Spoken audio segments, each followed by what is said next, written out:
నిలిపివేసి సమ్మె చేస్తున్నాం. కారణం ఏమిటంటే 10 నెలలుగా మాకు జీతాలు లేని పరిస్థితి. 10 నెలల బట్టి జీతాలు లేకపోయినా సరే మేమందరం కూడా ప్రజలకి మంచి నీరు అందించి వాళ్ళకి అండగా ఉండాలని చెప్పి మేము ఫస్ట్ నుండి మేమందరం కూడా ఇప్పటి వరకు అనేకమైనటువంటి నాయకులు అనేకమైనటువంటి అధికారులు వెళ్ళడం జరిగింది. వెళ్ళిన తర్వాత కూడా ఎటువంటి స్పందన రాలేదు. కార్మికులందరూ తీర్మానం తీసుకొని మేమందరం ఇవాళ సమ్మె చేయడానికి కావున ప్రభుత్వం అంతా కూడా కదిలి వచ్చి మా యొక్క సమస్యను ఇప్పుడే మీరు చూసి మాకు రావాల్సిన చెల్లించాలని మేము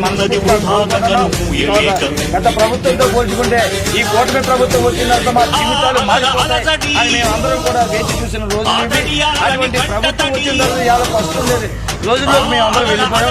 కాబట్టి కూటమి ప్రభుత్వం అందరూ కూడా ఉన్న నాయకులైతే ఎవరున్నారో వారందరూ స్పందించి మాకు రావాల్సిన బకాయి పడ్డ జీతాలు ప్రతి నెల కూడా అకౌంట్లో పడేటట్లు అలాగే